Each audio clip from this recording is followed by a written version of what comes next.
Good evening, everyone. Hello. All right, there we go. Welcome to the Annisquam Village Church. We are a 297-year-old, independent, interdenominational church, and my name is Reverend Sue. I just would like to ask the members and congregants of the ABC if you could just raise your hand. All right, isn't that awesome? So we are so glad all of you are here. Just a few welcoming remarks. You might remember back in the spring of 2020, and we looked up in the sky and it seemed bluer. Do you remember that? Well, members of this church community noticed and said, you know what? This is the perfect opportunity while we're at home, while we're on Zoom, to be able to have a discussion about our relationship with the natural world. So we began reading this little book, Cathedral on Fire. The first time we got together, I asked people, how are you feeling about the climate crisis? And as you imagine, people said, distressed, disempowered, fearful for my children and grandchildren. But after 6 weeks of talking, we began to feel more hopeful as we were sharing ideas about what we could do. Our first decision, we formed a creation care team. A few months later, we expanded our church's mission statement to say, not only will we care for each other and our wider community, but we commit to being stewards of this sacred earth. Attending to the climate crisis, caring for the environment is constitutive to who we are at the Annisquam Village Church. And I am so delighted to be able to introduce one of the founding members of the Creation Care team, who has done so much with the library to bring sustainability measures there, the founder of 400 Trees, and the inspiration behind tonight, Peter Lawrence.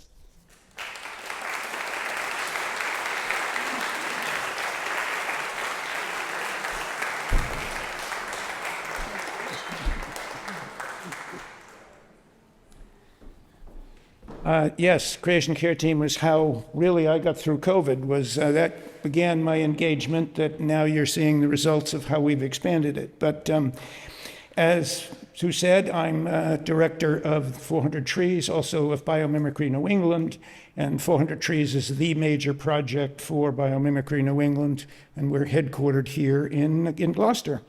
And just this is the opening keynote for our something called Tree Talks, which we will continue to do at the the new Sawyer Free Library in the community room. And so one of the things we'll offer you is an opportunity to, if you'd like more information about that and other things, to sign up when you leave. But one important thing is, could I ask you all to please turn off your cell phones? Not only do they interrupt, but they can also cause problems with our wireless transmission, and so we just assume not mess up any of the technology that Rick Blue has so kindly set up for us here. So if you can turn those off, that would be great. I'll have some more things for you when we close at the end, but it is a real pleasure to welcome Doug Tallamy back to the Annisquam Village Church, and he was here on 15 December 1921. I keep saying that. No. Okay, good. You are paying attention. That's good. Okay, now actually 2021 on Zoom, and so it's a real pleasure to, and that was part of our whole creation care work. But Doug, it's a real pleasure to have you come back. And I'm going to do a real injustice to introducing Doug further, because we gave you a long bio when you registered. And so he's a professor and has a long, illustrious career, book published books, everything. Doug, welcome back.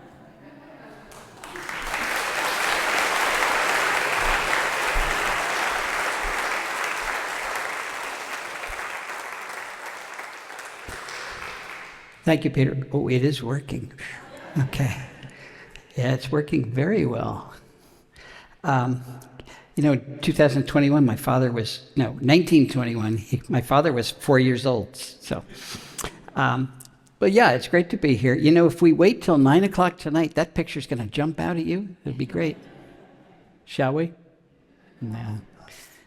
We're going to talk about the power of native plants. We're going to talk about restoration. We're going to talk about a lot of things, but I'd like to start with your local hero, E.O. Wilson. Of course, he's a global hero, by the way. The late E.O. Wilson, he died a few years ago. But one thing that was consistent throughout his extremely long, successful career was his love of life on planet Earth and his efforts to save it. And he wanted to save it not because he loved it, but because he knew it was essential to our own survival. So in 2016, he wrote this book, Half Earth, Our Planet's Fight for Life. And he had one simple message. He said, if we're going to save life anywhere on planet Earth, we're going to have to save nature. We're going to have to save functioning ecosystems on at least half of the planet, or it will disappear everywhere. And he spent most of the book talking about the science that supports that very bold statement. When he says disappear, he's talking about humans too. So it was a bold statement, and he did support it with science, but then he ended the book. He didn't spend a lot of time telling us how we were going to save nature on half of planet Earth. Of course, to a conservation biologist, that's a great idea. We'll just put half the Earth aside, and everything that's in trouble can be in that half. We'll be in the other half, and it'll be great. Problem is, half of terrestrial Earth is already in some form of agriculture, and I don't see that disappearing anytime soon. And we've got 8.3 billion people in the other half, along with all of our hardscape and railroads and airports and detritus, and we don't have a third half to put aside for nature. So, how can we realize E.O. Wilson's dream? That's really what I want to talk about tonight. And we're going to focus on trees because they're a major part of that. But in order to realize E.O. Wilson's dream, we need a new approach to conservation. Before we talk about that, though, let's talk about what one type of tree the oaks do periodically. They have what we call an oak mast, where members of a group get together and decide to make their acorns at the same time. And when they do that, this is what it looks like. Well, I'm easily entertained, so I like to take one of those acorns and just stare at it. And last time I did that, I was rewarded. An insect started to chew its way out of the acorn. First it chews a little hole for its head, then it forces its head through there, then it forces its entire body through that hole. It's a tight squeeze. And when it's out of the acorn, it's a very dangerous time for that larva because it's good to eat. A lot of things are after it. So it gets to safety by wiggling and squirming beneath the soil surface. That takes about 30 seconds. And once it's underground, it stretches in all directions and forms a chamber. And within that chamber, it converts itself to a pupa. And then surprisingly, it stays in that underground chamber as a pupa for 2 years. After 2 years, comes out as an acorn weevil. That's what an acorn weevil looks like. A lot of people think weevils have big noses because it looks like they do, but that's actually an extension of the head capsule, and the mouth parts are way down there at the end of that extension. And they take those mouth parts, chew a hole into the center of the acorn, turn around, lay an egg in that hole, and that is how the larva gets into the acorn. Why do they spend 2 years underground? Why don't they come out the next year the way most insects would? Well, it takes red oak acorns 18 months to complete their development. So if they came out the next year, there wouldn't be enough acorns for them. Of course, after they leave the acorn, it leaves a hole, kind of like a true vacuum. You know that nature abhors a vacuum. And in this case, she's filled it with 3 species of temnothorax ants, tiny little ants where the entire colony lives in the holes made by acorn weevils. And if scouts find a new hole in a new acorn, they get all excited because their old acorn's falling apart. So they tell everybody it's time to move. Grab the larvae, grab the eggs, move the entire colony into the new acorn. That takes about 30 minutes. And after they're there, they post a guard to make sure nobody else comes in. And that's where they'll live for the next 2 years until that acorn falls apart. What's my point with this little story? That's just one of literally millions of very specialized interactions, largely between animals and plants, that comprise the bulk of nature. This is another one, the relationship between jays and acorns. Jays are the primary disperser of oak acorns. They will take an acorn, fly up to a mile and a half from the parent tree, and then they tap it below the surface of the soil. The object is they're going to go back in the wintertime and have something to eat. But for every 4 acorns they bury, they only remember where one is. So for every 4 acorns they bury, they've actually planted 3 oak trees. And a single jay can bury 4,500 acorns every fall. You won't have pileated woodpeckers unless you have carpenter ants. That's what they rear their young on, carpenter ants. And you won't have carpenter ants unless you have the big trees that make those carpenter ants. You won't have this bee, Andrella facilii, unless you have Facilia. That is the only pollen that that bee can rear its young on. And it turns out that pollen specialization is very common in our native bees.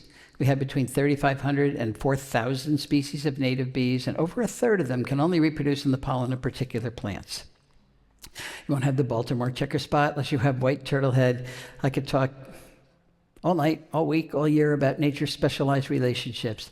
But the point I want to hammer home tonight is that many, actually most of these relationships, nature itself today is on the ropes. It's on the ropes because we didn't take Teddy Roosevelt's advice. Way back in 1908, Teddy heard that the state of Arizona was going to mine the Grand Canyon. So he went to the canyon, looked out over the edge, and he said, "Leave it as it is." And with those 5 words, he started the process of creating the Grand Canyon National Park. Well, we didn't leave it as it was. There's only about 5% of the lower 48 states that's anything close to its original pristine ecological condition. Excuse me. And those are typically mountaintops. And that is because we have logged the country repeatedly. We have tilled it. We have drained it. We have grazed it. Got 770 million acres of rangeland out there. That's 4.5 times the size of Texas, dedicated to cattle. And of course, we paved it or otherwise developed it. We have straightened our rivers and dammed them. You can spell that any way you want. We have polluted our skies, changed our climate for centuries to come. We've drained our aquifers. We've introduced more than 3,300 species of plants from other continents, many of which are running amok in our natural areas. In short, we've carved up those natural areas into tiny remnants of their former selves. And each one of those remnants is too small and too isolated to sustain the amount of nature that we humans need. We need it because it is nature that keeps us alive on this planet. Edwin Way Teale, decades ago, said we cannot make the world uninhabitable for other forms of life and have it habitable for ourselves. It's just common sense. But that's what we're doing. That's what we've done in so many places. Why? I don't know. But I suspect we thought our nest, planet Earth, was so large we could foul it forever and there wouldn't be any consequences. Of course, we were wrong about that. That's why we're seeing some pretty scary headlines at a regular clip these days, like the insect apocalypse is here. What does it mean for the rest of life on Earth? Talking about global insect decline. North America's lost 3 billion breeding birds in the last 50 years. That's a third of the North American bird population already gone. And I'll remind you, 1 billion is 1,000 million. A lot of birds aren't here anymore. UN's predicting we're going to lose 1 million species to extinction in the next 20 years. And they made that prediction 3 years ago. So I guess it's the next 17 years now. It's a prediction. It has not happened yet, and we have to make very sure it doesn't happen because those are the species that keep us alive on this planet. It is serious business. I could go on talking about the pox that we humans have delivered upon the environment, and as Shakespeare would say, upon all of our houses. But that's not what this talks about. This talks about a cure for that pox. It's a cure that'll take small efforts from lots of people like you and me, but those efforts to deliver enormous physical, psychological, and environmental benefits to everybody. To return briefly to this headline, the insect apocalypse is here. What does it mean for the rest of life on Earth? Well, back to E.O. Wilson. You may remember that way back in 1987, he wrote a paper called The Little Things That Run the World, and he told us what would happen if insects were to disappear. And again, his message was very clear. Life as we know it depends on insects. And if they were to disappear, so would most of our flowering plants. And if most of our flowering plants disappeared, it would so drastically change energy flow through our terrestrial ecosystems that the food webs that support our vertebrate animals would collapse. We would lose our amphibians, our reptiles, our birds, and our mammals. The biosphere, the living portion of the earth, would rot because we would have lost insect decomposers that rapidly turn over nutrients, and all we would have is bacteria and fungi. And again, humans wouldn't survive any of those drastic changes. Now, there is good news, and that is that none of that has to happen. We can save our insects. We can save our birds. We can save nature itself, but we're going to have to change the way we landscape to do it. Why is that? Well, remember, humans are products of nature. We are totally dependent on the life support that ecosystems provide. We call them ecosystem services. Those are just a few things that plants do every day that we depend on every day. Like oxygen, pretty important. Plants are making that oxygen. They're cleaning our water and slowing its journey to the sea where it becomes too salty to use. Carbon capture, enormously important. Plants are pulling carbon dioxide out of the atmosphere, out of harm's way, building their tissues out of that carbon, and then pumping the extra carbon into the ground through their root systems. And once it's in the ground, it's extremely stable. Plants are building topsoil. They're holding it in place. They're preventing floods. They're dampening severe weather. They're converting sunlight into food. If we lose our plants, we're going to have to eat sunlight, and then we'll lose weight. What do animals do? They provide pest control services for plants. They pollinate nearly 90% of our plants. They disperse plant seeds.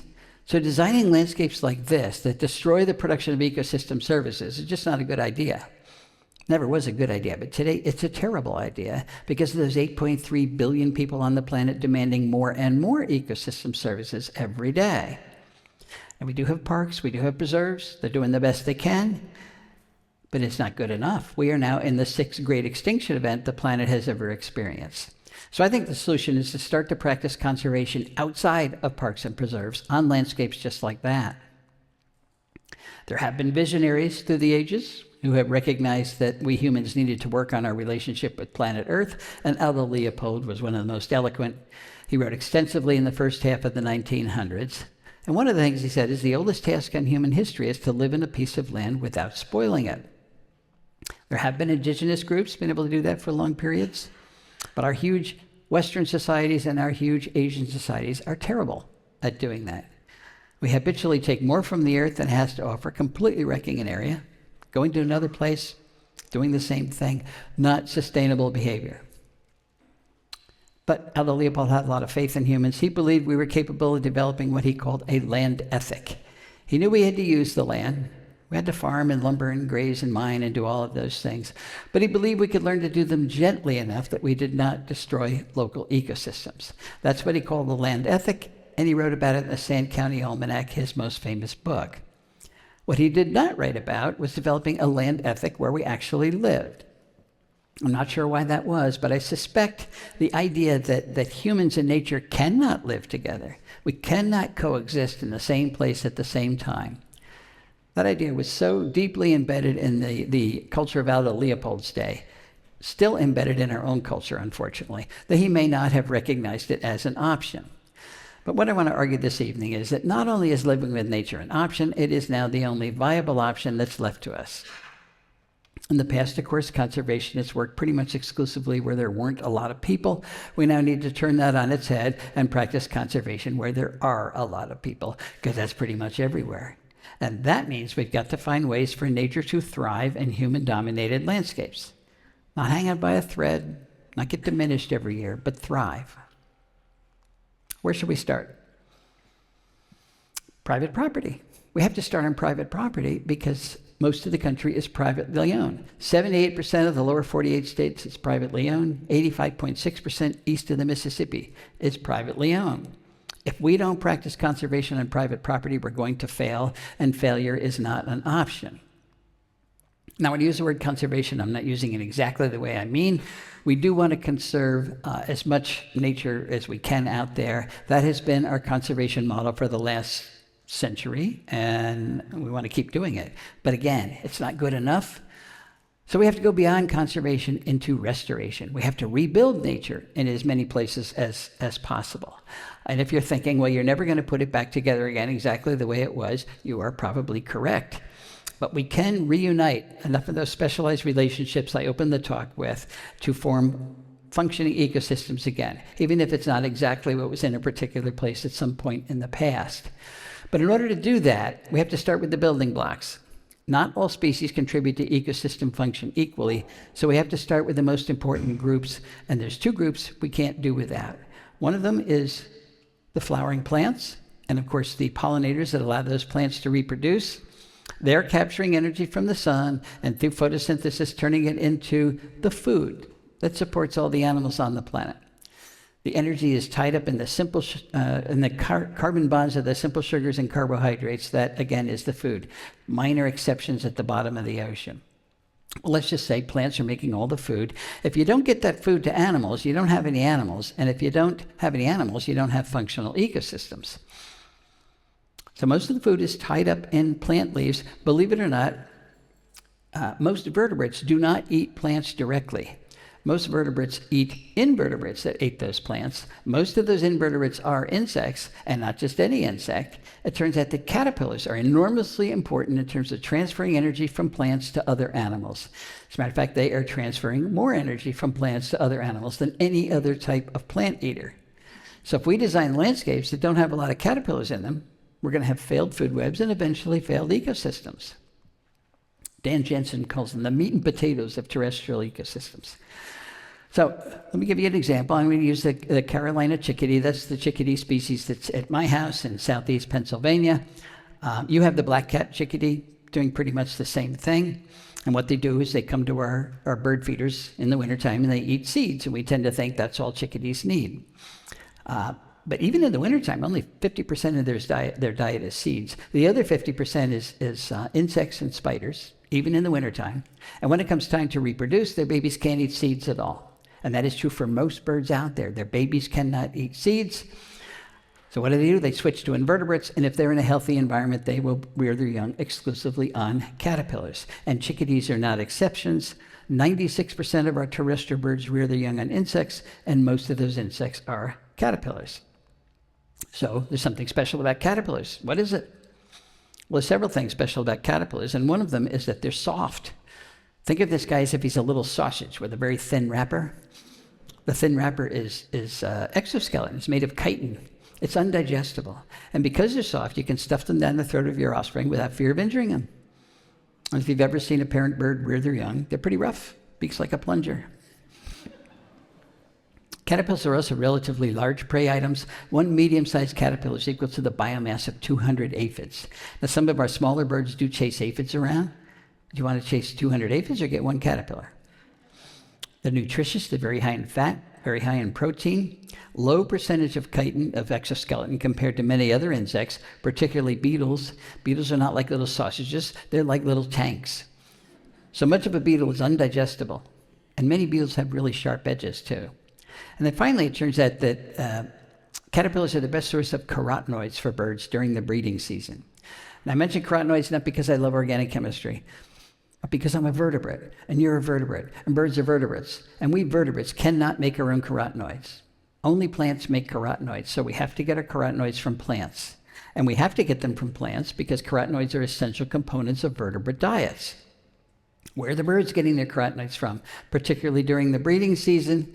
Well, from all of the prey items they bring back to the nest. But look, carotenoid content is not equally distributed among bird prey. These two bars over here are types of caterpillars, and they have far more prey, far more carotenoids than other types of bird prey. Here are the adult caterpillars here, the moths and butterflies themselves. They have far fewer carotenoids because they're not eating the green leaves. That's where the carotenoids are. And way over here is the earthworm.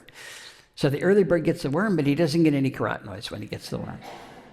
There's also a direct relationship between how often a prey item is brought back to the nest and its carotenoid content. Caterpillars are brought back more often than anything else, and they've got the highest carotenoid content, followed by orthopteroids, things like crickets and grasshoppers and katydids. And then everything else with very few carotenoids is brought back far less frequently. So those studies and others are suggesting that caterpillars are not optional parts of most bird diets. They are essential parts of most bird diets. So let's just say most birds need caterpillars. The next question is, how many do they need? Is one or two enough? Or one or two a day enough? It's a good question. So let's go back to the Carolina chickadee. There's a lot of data on Carolina chickadees. How many caterpillars does it take to make a nest of Carolina chickadees?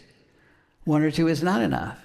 One or two a day is not enough. It takes thousands, 6,000 to 9,000 caterpillars, depending on the number of chicks in the nest, to get them to the point where they leave the nest. And after they leave the nest, the parents continue to feed them caterpillars another 21 days. But they're flying all around, so nobody's been able to count that. But you're really talking about tens of thousands of caterpillars required to make one nest of a bird that's a third of an ounce. That's 4 pennies worth of bird.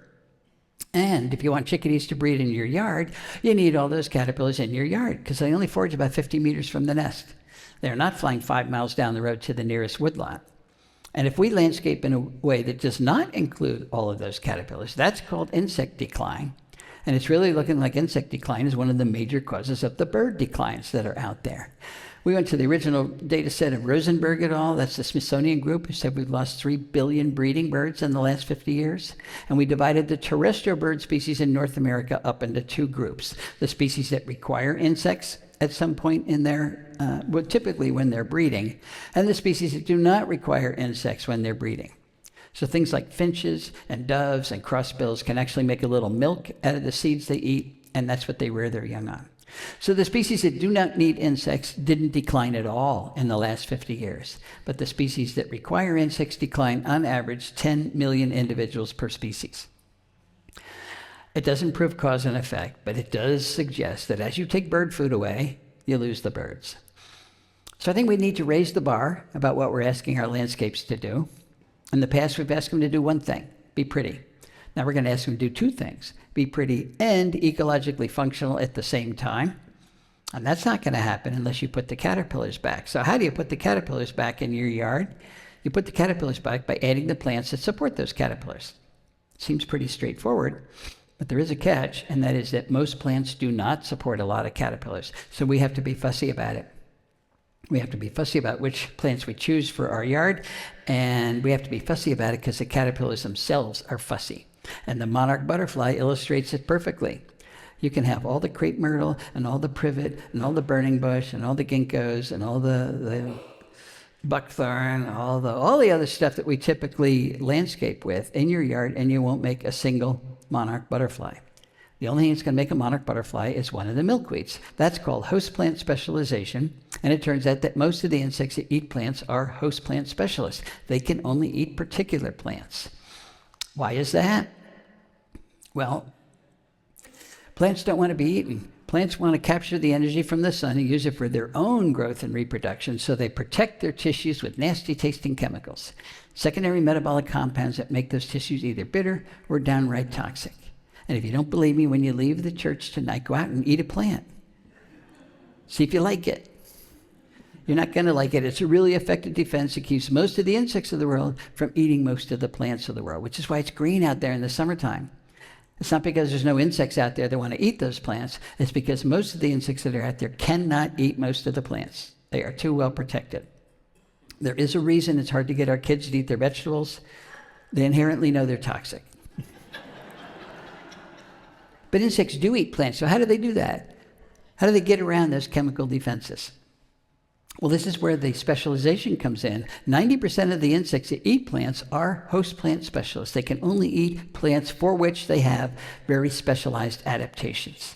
They have enzymes that store and excrete and detoxify the nasty chemicals. They have behavioral adaptations and life history adaptations that minimize the insect's exposure to those chemicals. It takes a long period of interacting with particular plant lineages for all those adaptations to fall into place. And once they do, the insect is locked into eating that particular plant. So if you take the milkweeds out of your yard and replace them with hostas, the monarch can't make a living on hostas. So it has 2 choices: fly away and find milkweed someplace else, or starve to death. It's really very simple. There's 3 kinds of plants out there. There are plants that contribute energy to local food webs. There are plants that do not contribute energy to local food webs. And there's plants that remove energy from local food web. The very best contributor in 84% of the counties in which they occur is one of our oaks. We've got 91 species of oaks in this country. And almost all places there is an oak for you. They are contributing more energy to local food webs by far than any other plant genus. A good example of a non-contributor would be a ginkgo biloba from Asia. It's a nice ornamental plant, has good fall color, but nothing eats a ginkgo. So it's not adding any energy to the local food web.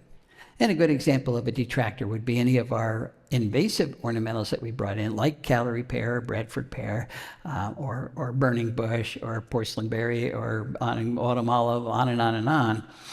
Not only are they not contributing to local food webs, but they escape where we plant them and invade natural areas, pushing out the contributors that are supporting the local food webs. If you go into an invaded habitat and compare the caterpillars in that habitat with one that's not invaded, it's about a 96% reduction in caterpillar biomass. So if you think of caterpillars as bird food, when you have a plant invasion, you reduce the bird food by 96%. There's a reason our birds are declining, folks. That's not the only one, but that certainly is one. So all I'm trying to say here is that plant choice matters. We cannot rebuild functional ecosystems if we don't have functional food webs in those ecosystems, and we're not going to have functional food webs unless we use the plants that support those food webs. And I'm going to give you 3 examples of how well this works when we do use the right plants, starting with what's happened at our house, my wife lives there too. We moved into 10 acres, a farm. It was broken up into 10-acre lots. A very old farm, farmed almost 300 years, and it was broken up into 10-acre lots way back in the year 2000. And we got one of those lots.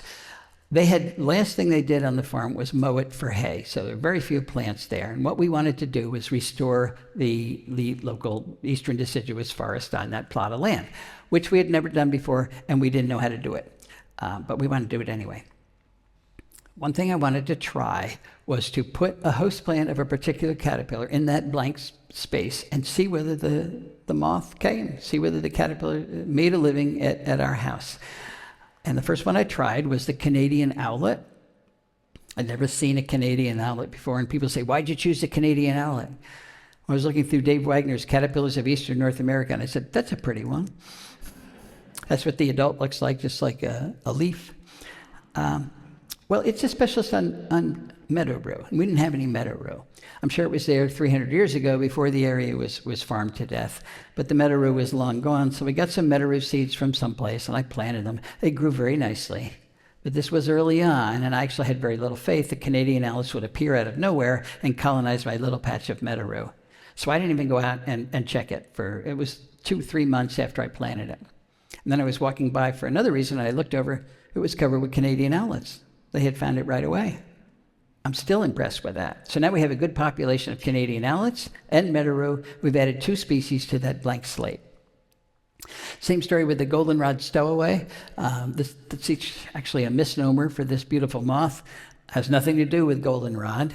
It's a specialist on that plant, Biden's aristosa, ditch daisy. And we didn't have any Biden's aristosa, but I did know where there was some Biden's in a power line cut about 14 miles away. So I got some seeds, planted them at home. They grew very nicely. As a matter of fact, last summer they took over my front yard. That's okay. Well, I had to wait a year for the goldenrod stowaway to find my little patch of Biden's, but they did, and now we've added those 2 species. Now we've got 4 species on the property that didn't used to be there. Same story with the hackberry emperor. Wanted to see if it could make a living at our house, not because it's the most beautiful butterfly in the world, but because it belongs there. It's one of the species that ought to be where we live. And as its name suggests, it's a specialist on hackberry, on Celtis. And we didn't have any hackberry.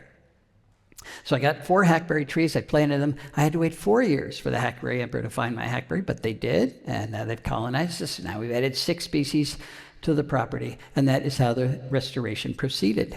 I did not plant goldenrod. It came in on its own, and along with it came many of the things that depend on goldenrod, like the beautiful brown-hooded owlet, the Arcidura flower moth, the goldenrod leaf miner, the distinct Sparaginothus, the goldenrod gall moth. There are 110 species of moths that use goldenrod in the mid-Atlantic states. Very important plant. I planted Virginia creeper. Yes, Virginia creeper. I hear some people don't like it. It's got beautiful fall color. And by the way, right now, you can see it as you drive around, that brilliant red. It can climb our trees without girdling them, without pulling them down. It's a good ground cover. It makes valuable berries for the birds in the fall. And by valuable, I mean they are high in fat. We need high-fat berries because our migrating birds need sources of fat to fuel the migration, and our overwintering birds need sources of fat to help them get through the winter. And those berries come from tiny little inconspicuous flowers. You don't even know when Virginia creeper is in bloom until you see a big cloud of native bees around it. Turns out it's a wonderful pollinator plant. So when you're making pollinator gardens, you're making it for the pollinators. If it's not big and showy for you, that's okay.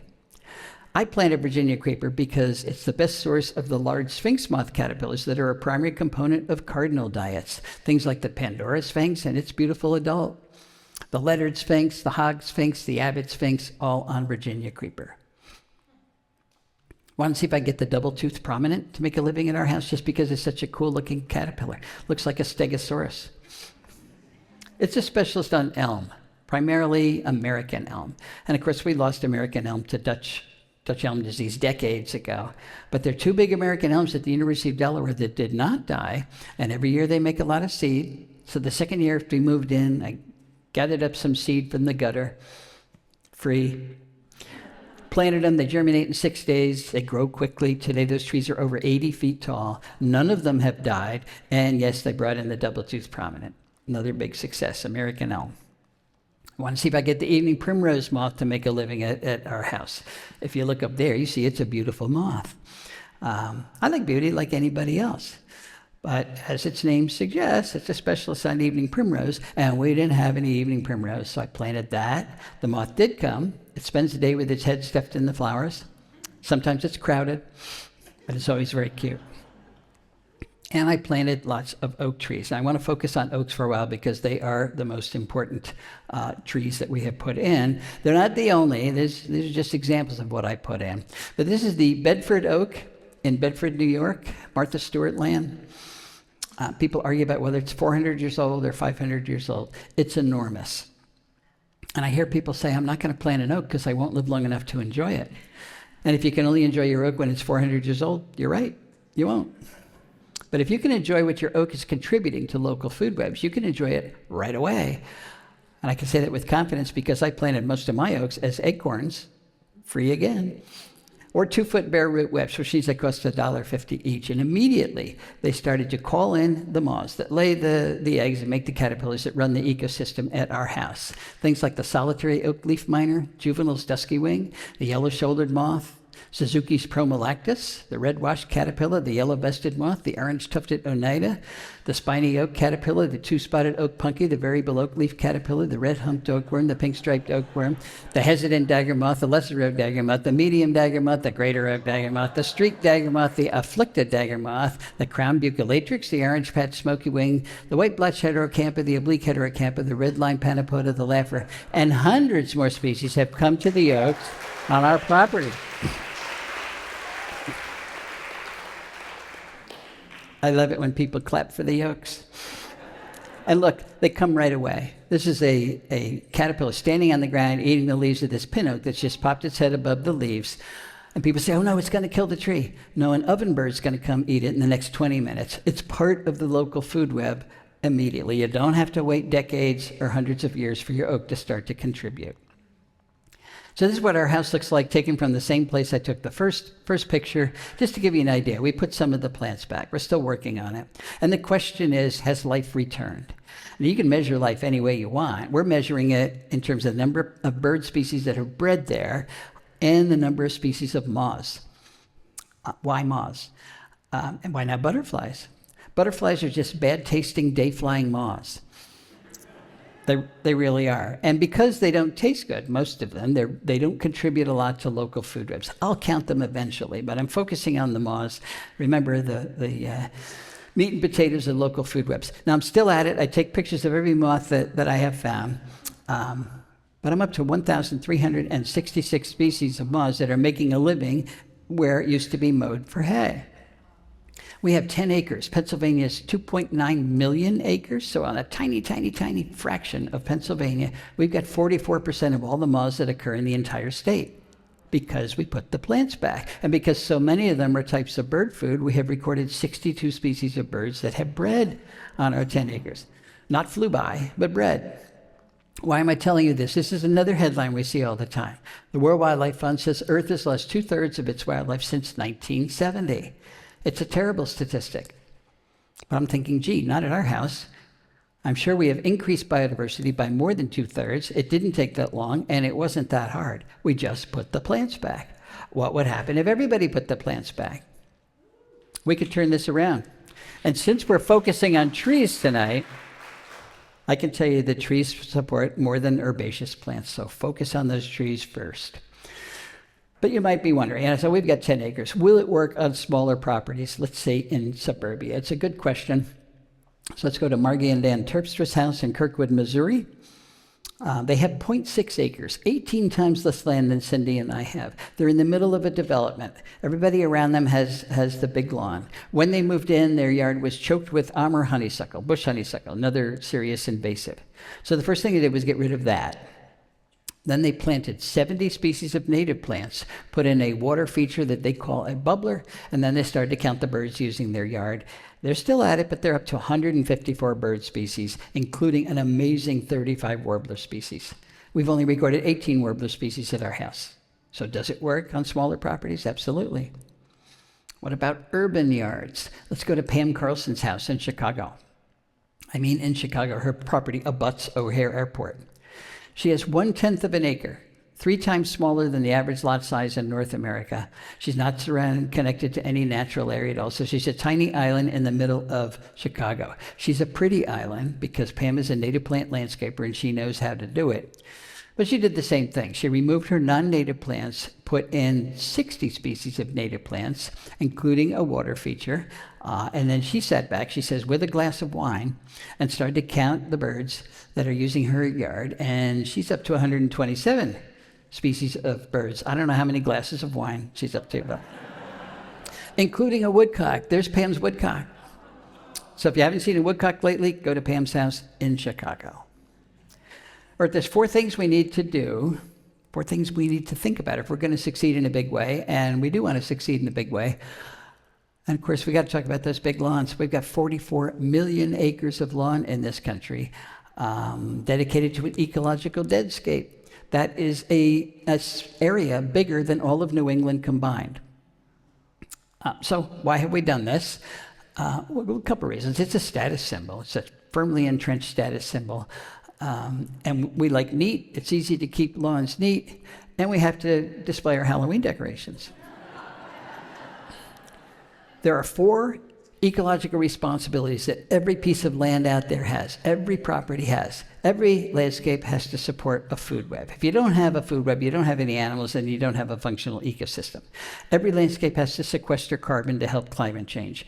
You know, 1/3 of the carbon that's up in the atmosphere has come from the plants that we have cut down, primarily our forest. If we replanted them, we could pull a lot of carbon out.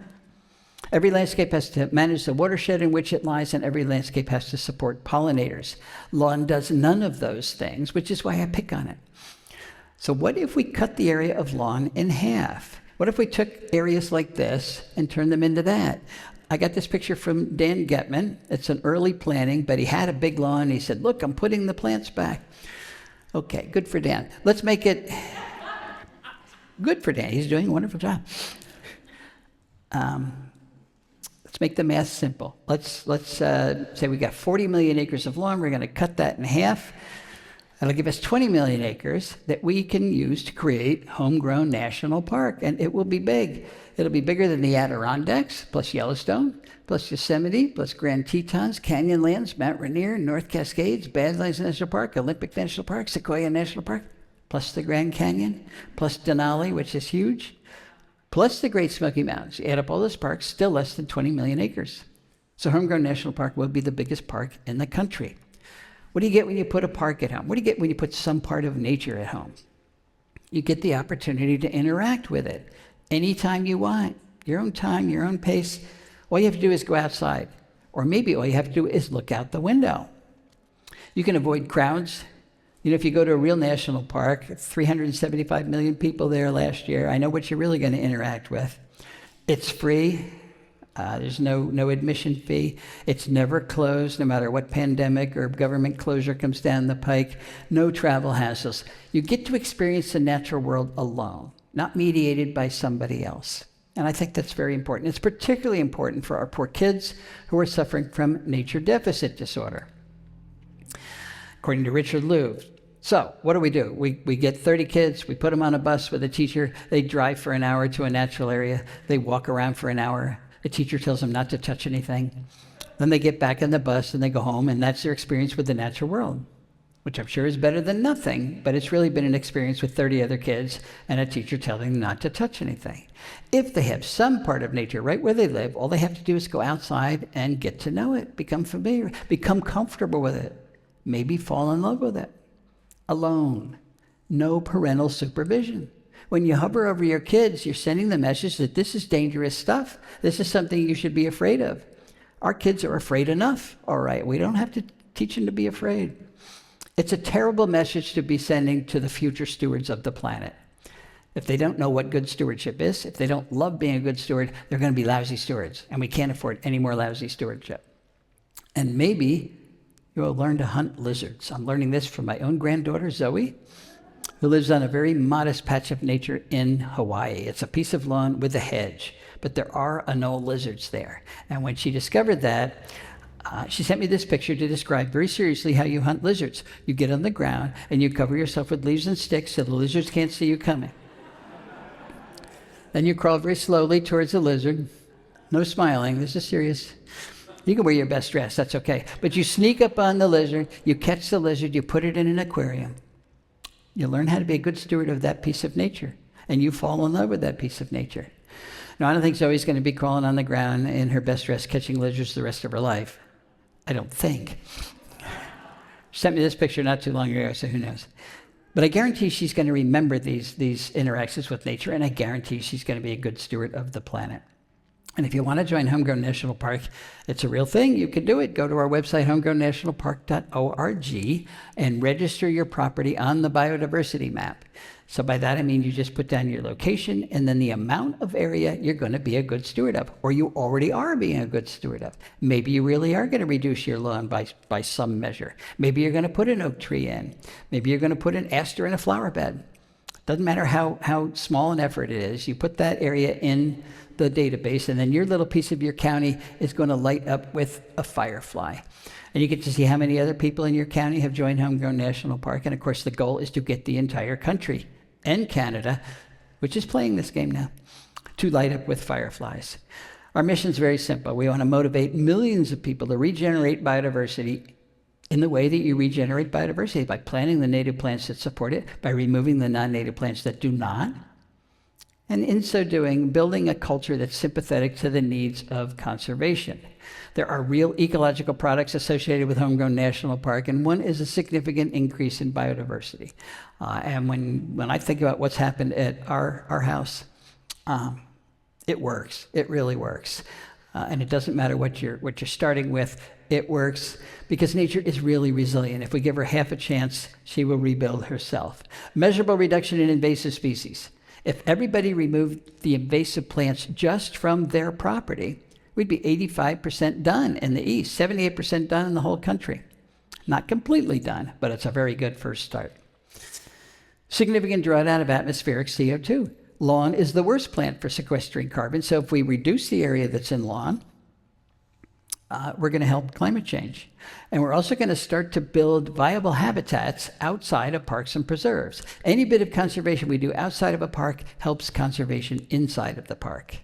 But they're equally important sociological products associated with Homegrown National Park. And one's national awareness, not just of what the problems are, but what the solutions are and what our roles in those solutions are. We are trying to change the culture. We want people to recognize nature's not there just for our entertainment. It's essential, and it's essential for everybody, which means everybody shares the responsibility of supporting it. We want to convert hope into action.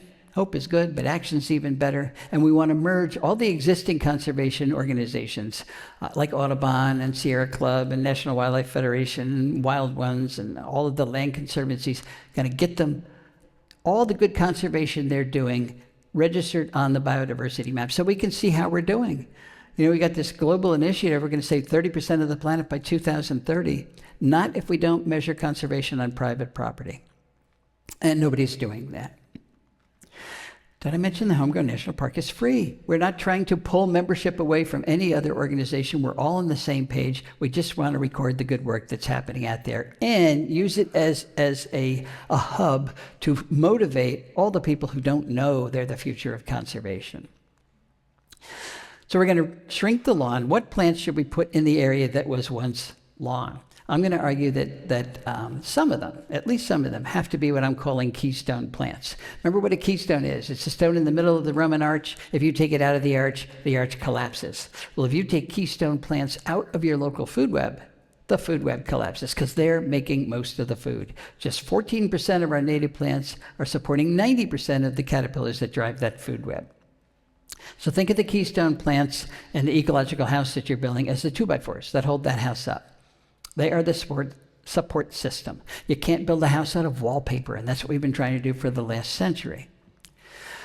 As I mentioned, oak's the number one keystone plant in 84% of the counties that they occur. And then the list, the top, many are all trees.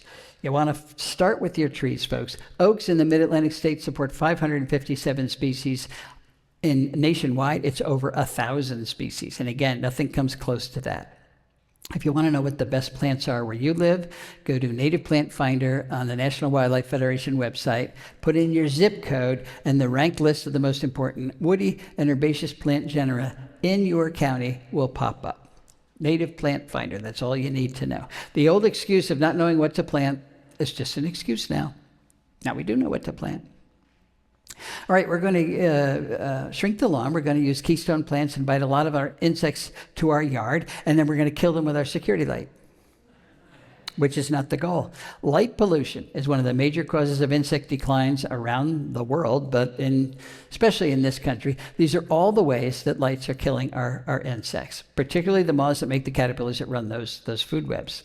And we got a lot of lights out there, folks. This is a really serious environmental problem with a really simple solution. You can turn your lights out, first of all. We use lights out of habit. It's not really associated with security. But if you're worried about security, put a motion sensor on your security light so it only turns on when the bad man comes. And even simpler is to take the white bulb out of your security light and put in a yellow bulb, because yellow wavelengths do not attract nocturnal insects. If we were to switch out our white bulbs for yellow bulbs overnight, we'd save millions of insects. And if we use yellow LEDs, and a study recently came out saying they're even better in terms of not attracting insects, we'd save millions of dollars too. So we're going to shrink the lawn. We're going to use keystone plants. We're going to modify our lights. Then we're going to invite one of the mosquito foggers to come kill all of our insects. I know you people don't use mosquito fogging, but it's a booming business around the country. And they say it's okay because what we're fogging is a natural organic product that only kills mosquitoes. And if that were true, I would hire them too. But it's not. Natural and organic, you can make that argument, but cyanide is natural and organic. Ricin is natural and organic, so I don't know what that means. Only kills mosquitoes, not even close to being true. It kills all the insects it comes in contact with, including our beloved monarch, including the pollinators, including the natural enemies that keep things in balance. And this just isn't hearsay. I'm doing a study right now with an undergraduate. She's tested 6 species of caterpillars and the adults and the giant European hornet, the murder hornet of the East. It kills everything within a matter of hours. Not if you spray them, but if they walk on a surface that was sprayed. And that's what these mosquito foggers are doing. They're putting a barrier spray up around your yard. This is the result of a mosquito fogging event in Kent Island in the Chesapeake. My friend happened to be there and he picked up a bunch of dead monarchs. But he said there were thousands on the ground because it was during a migration event. Yeah. The interesting thing is it doesn't control mosquitoes. We're doing it for nothing. You don't control mosquitoes in the adult stage. You control them in the larval stage. And if you live next to a salt marsh, it's tough. It's just where you live. That's what they do. But you can try mosquito dunks. Get a bucket and fill it full of water and put in a handful of straw or hay and put it out in the sun for a couple of days. And that creates diatoms and algae, which is the food that mosquito larvae eat. So female mosquitoes in your yard will be attracted to that. They will lay their eggs in your bucket. Then you go to the hardware store and you buy a sheet of mosquito dunks. That's Bacillus thuringiensis, which is a natural bacterium that only kills aquatic diptera. And the only aquatic diptera in your bucket is mosquito larvae. So it's targeted, it's cheap, $12 for a season's worth of control. And if everybody did it, it would help a lot. This helps too. Get a fan, turn it on, put it on your picnic table. You can sit outside and have your cocktail. If you sit in the directed breeze, the mosquitoes will not come get you, and you don't have to kill anything. Okay, the fourth thing we need to do is to landscape in a way that allows those caterpillars to complete their development. And I'm talking about how we landscape underneath the trees. So I live in Chester County, Pennsylvania, where oaks support 511 species of caterpillars. A few of them, like the Polyphemus moth, complete their development on the tree. The caterpillar eats the leaves, then it spins a cocoon, hangs from one of the branches, then it emerges as an adult, then it does it all over again. Everything happens on the tree. But they're unusual. 94% of the insects that develop on our woody plants, our trees, drop from the tree after they finish growing and wiggle their way underneath the soil and pupate underground, or they spin a cocoon in the leaf litter that's under the tree. And that's the problem. There is no leaf litter under the tree. We don't tolerate it. It's messy. And we mow and compact the areas under our trees so that they're rock hard, particularly in the summertime, and the caterpillars can't get under there, which means mortality, even though these are oaks, mortality is going to be really high. They won't be productive. And of course, the cement landscape is not going to do it either. It's what most people do. They got a tree in a yard with grass right up to it. Emma Jonas, a master's student that just graduated last year, studied how well caterpillars do in a situation like that versus a situation like this, a layered landscape. This is what Heather Holm calls soft landing. So the caterpillars fall out of this tree, and it's not that it's cushioning their landing. That's not the problem.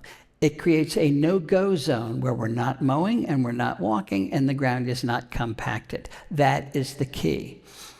We found out that, or Emma found out, that a single footfall kills 44% of the pupae that it interacts with. When you have grass right up to your tree, the pupae get stuck in the grass. They can't get below it, so they pupate near the surface, and we're squishing them when we walk, and we're squishing them when we mow under there. So this is how you shrink the lawn, folks. Put a big bed under every tree that you have. You can do your fancy spring ephemeral gardening there. You can use your important native ground covers like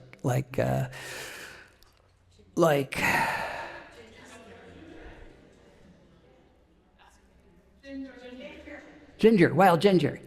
I'll just call it the senior moment plant. Wild ginger, that's native Pachysandra. There's the Virginia creeper as a land cover. Golden seal, May apple, foam flowers, ferns. If you can see the ground, you don't have enough plants. Green mulch is the way to go. That's what your caterpillars want, and that's how you're going to reduce the lawn, and your tree will love it.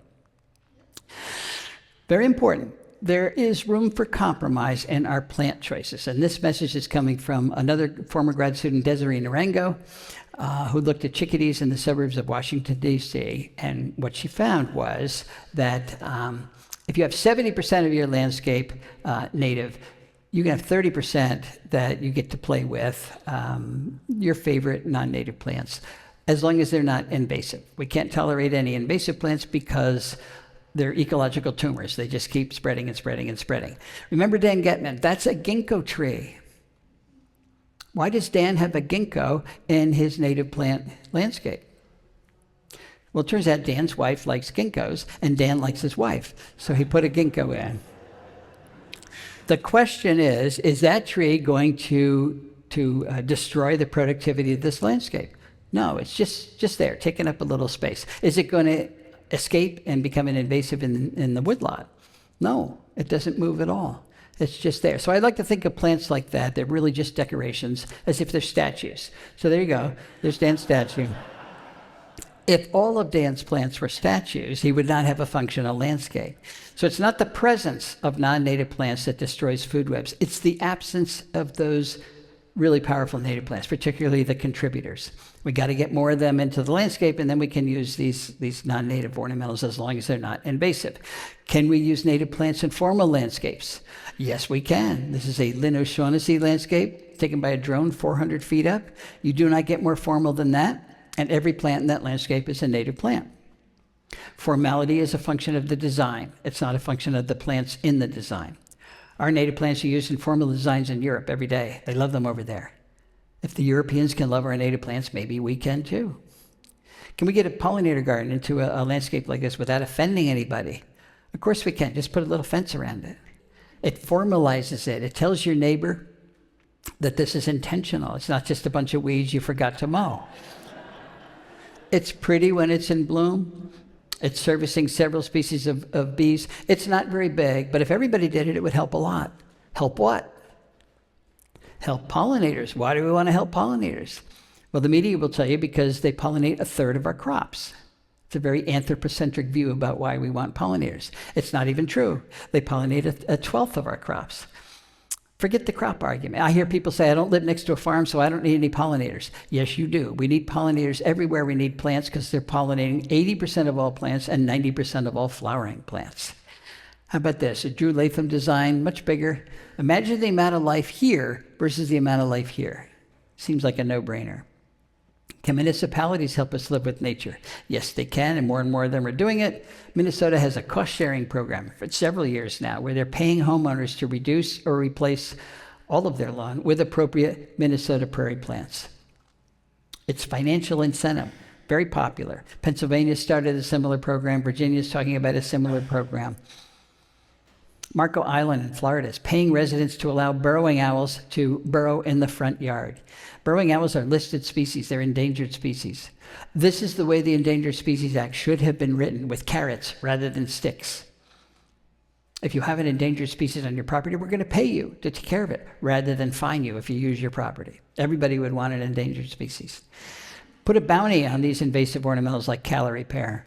That's what St. Louis, Missouri, that's where I was. I was in St. Louis. I couldn't remember. St. Louis has a bounty on them. Fayetteville, Arkansas, North Carolina. If you take out a calorie pear, you get a free tree replacement. Water utilities are giving people $100 coupons to plant water-efficient native plants. And of course, the big lawn reduction programs in the far west, particularly California, that's gone up. For every square foot of lawn you remove and replace with a xeric planting, you get $3 rebate. And if you want more information on all of those programs, memorize that. All right, I think we've made 3 missteps in the early years of conservation, and the first one is important. We're starting to think of nature as if it's optional.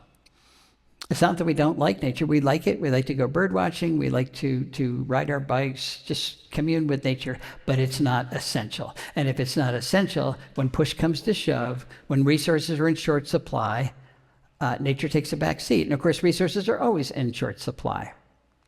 Went to the Cincinnati Zoo, and there's this wall-size poster there, which to me epitomizes our society's view of conservation. We want to save wildlife, save nature, so that future generations can enjoy them. That was Teddy Roosevelt's argument for expanding the national park system. Beautiful places, we want to save them so that future generations can enjoy them. And I get that, because nature is enormously entertaining, but it is much more than that. We need to save nature so that we have future generations. It's a little bit more urgent. We've also assumed that humans and nature cannot coexist. We talked about this, but if we restrict conservation just to the places where there's not a lot of humans, we're going to fail, because those places are too few, too small, and they are too isolated. David Quammen has a wonderful analogy between a Persian rug and an ecosystem. That is a functional Persian rug. That's not 71 Persian rugs. That's 71 rug fragments, none of which are acting like a Persian rug, and that's what we've done to our ecosystems. The UN designates biosphere reserves as places of ecological significance, and I don't like that language because it suggests there's places on planet Earth with no ecological significance. Not so. Every square inch of the planet has ecological significance, including our yards, including our corporate landscapes, including our roadsides, even including much of our agriculture. So we need to glue our rug back together again, folks. Not just to make biological corridors that allow plants and animals to move back and forth between viable habitat, but to recreate viable habitat in so many of those places that we destroyed it.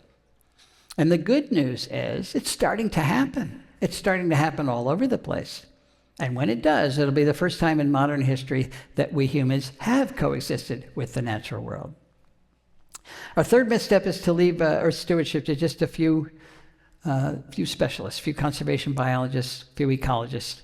For some reason, we didn't see it as an inherent responsibility of every single human being on the planet. But I don't know why, since every single person on the planet depends entirely on the quality of local ecosystems. So why wouldn't everybody bear the responsibility of taking care of them? That does not mean you have to save biodiversity for a living, but you can save it where you live. And if you do, it empowers you. More and more people are upset at the state of the planet, but they feel powerless. What can one person do? Well, one person can shrink the lawn. One person can use keystone plants. One person can modify their lights. One person can put in a pollinator garden. One person can remove their invasive plants. One person can fire Mosquito Joe. One person can do a whole bunch to revitalize the ecosystem on their property and then enhance their greater local ecosystem instead of continuing to degrade it. And it also shrinks the problem down to something that's manageable. Don't worry about the entire planet. You get depressed. Just worry about the piece of the planet, the piece of the earth that you can influence. If you own property, it is obvious. That's where you start. If you don't own property, help somebody who does. Help a land conservancy, help a park or preserve, help the 400 Tree Initiative. They're all underfunded, they're all understaffed. They will love you as a volunteer. Aldo Leopold once said that one of the penalties of an ecological education is that one lives alone in a world of wounds. He said that in the 40s. You're no longer alone, folks. There are people everywhere that are working to heal the wounds right on their own properties, but around them as well. So you can join a growing community. Robert Swan said, the greatest threat to our planet is believing that someone else will save it. It's not going to be someone else. It's going to be you folks. I'll help a little bit, but it's going to be you folks because you are nature's best hope. Thanks very much.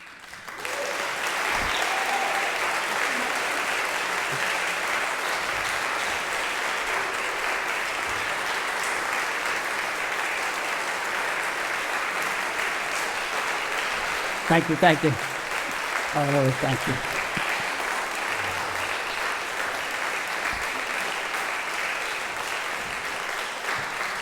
Thanks. Okay, we have time for questions. Yeah. Doug, if you can sort of summarize, please keep the questions short, and then everybody can get to ask a question. I see one right here.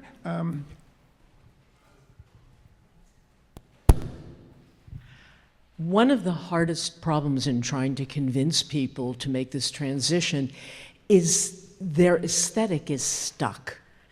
One, how do you address that? And two, do you share your slide deck?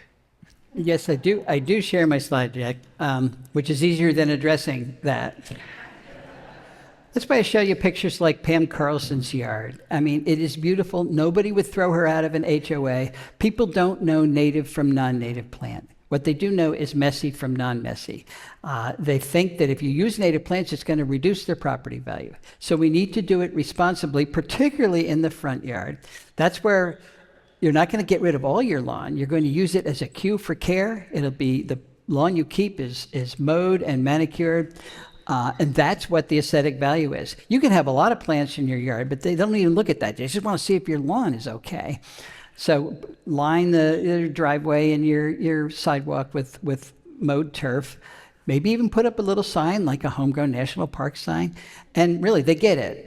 The pushback is less and less every day because people are understanding that this is a serious issue. And the way we've been landscaping for the last 3 centuries, is killing everything. So, one thing I'll add is we will send you the references that Doug made. There were a number of references, and I'm going to work with Doug to send you all of those. So all of those things you didn't have time to read and take photographs of, we'll send that to you.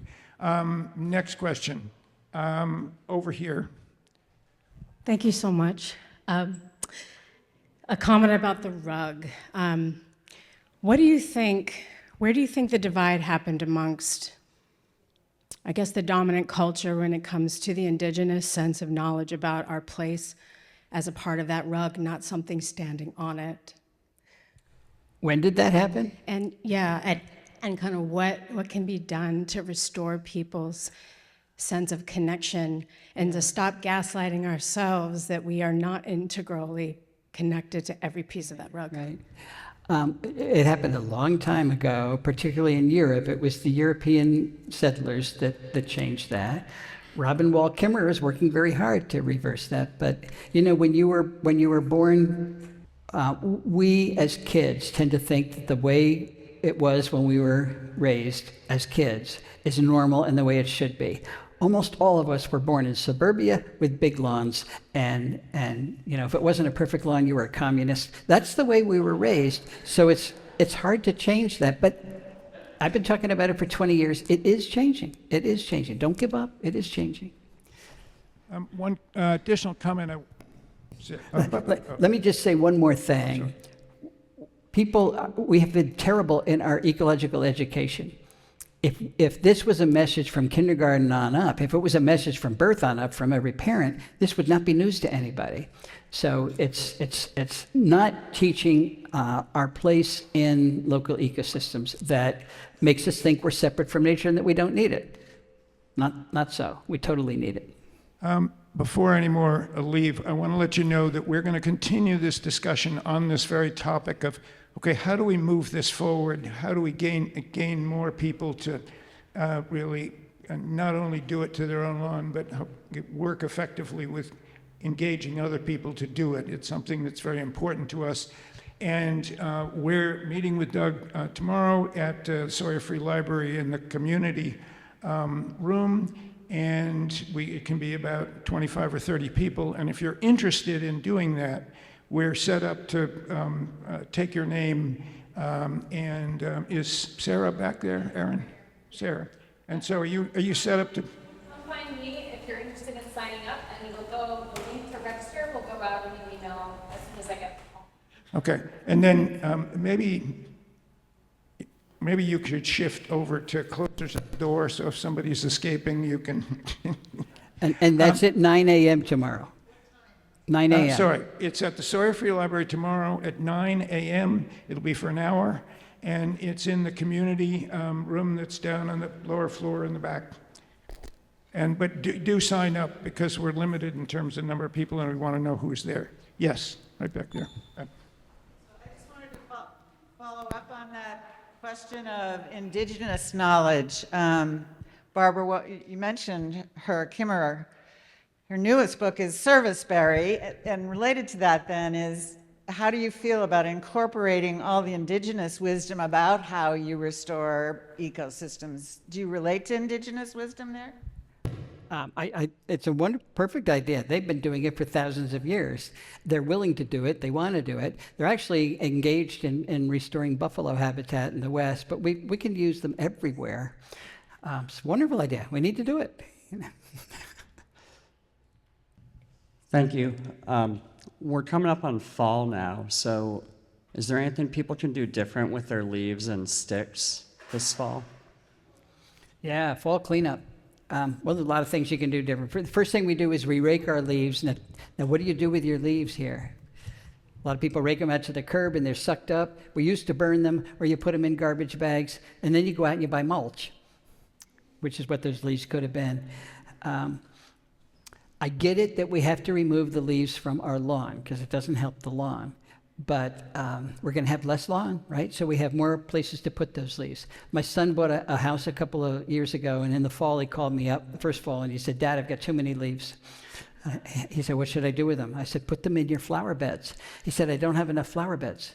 I said, "Exactly."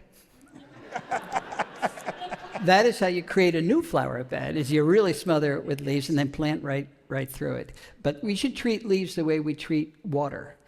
All the leaves that fall on your property should stay on your property. The leaves hold the nutrients your tree used this year. If you don't return it to the soil, you're starving your trees over the years. So that's what we need to do.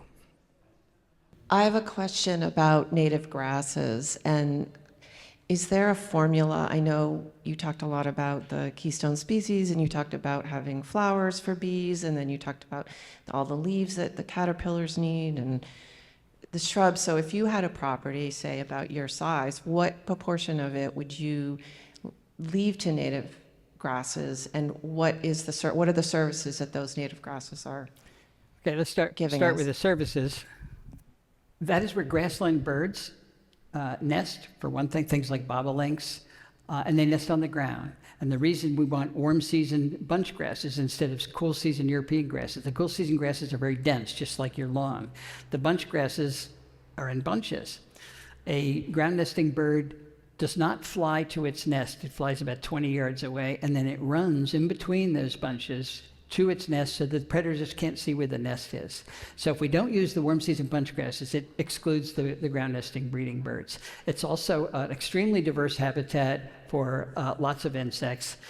The swifts and the swallows and the martins and well, those primarily, the aerial gleaners, they are picking out insects that are flying up from our meadows, from our grasslands. That's why when the buffalo used to walk through, it would kick up a lot of insects and they'd be right behind them. Now when the mower goes through, it kicks up insects. So it's a really important habitat. In the east, we get a lot of rain, and that means it supports tree growth. So if you don't constantly work to keep your meadow, your grassland open in the east, it will close in with woody. So if you really want a meadow, you have to watch the incursion of woody plants, both native and non-native. You can spot, treat to keep them out. But if you don't do anything, it will become a forest. It will actually, today, it will become a jungle of invasive species. But probably preaching to the choir, I hope. But you didn't mention your books. The Nature's Best Hope, really. I know, but for me, I can go back to that book now and really imbibe in it. I wasn't able to, but it's astounding what you're putting forth. And yeah, read the books, get the books. well, thank you. It's actually just common sense. So there's a lot of talk about herbicide use in the management of invasive plants, and I'd love to know your opinion on that because I think it's a little bit controversial in some spaces. Yeah, we do have herbicides. Their job is to kill plants. So the problem is the misuse and overuse of those herbicides. It is a valuable tool in our toolbox. You have to kill the roots of these plants or they keep coming back. When we bought our property, the same day that we signed the papers, I went in, I sawed down some Oriental bittersweet like that. This is 25 years later, and I wasn't going to use any herbicide. Well, I didn't kill the root system. 25 years later, it is still coming up and little ones all over the place. That, tactically, that was a big mistake. I get it if you don't want to. You can remove woody plants like bush honeysuckle or autumn olive or burning bush. You saw it off at the base and get a square of black plastic, heavy black plastic, and pin it down over that root system with garden staples, and then you leave it for a year. This is coming.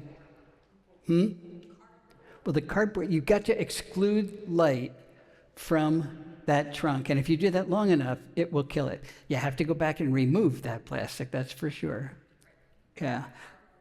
But, okay. If you keep any light, now it doesn't work for ailanthus that'll send out roots laterally or for Japanese knotweed, so it doesn't work for everything. But and if you only have a few, it works. If you've got 10 acres of it, that's a lot of stuff out there. So it's a judgment call.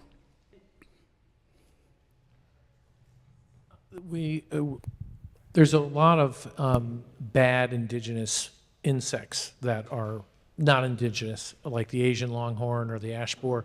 Are there any insects that could be brought here that might be a part of the solution? Like, I don't know.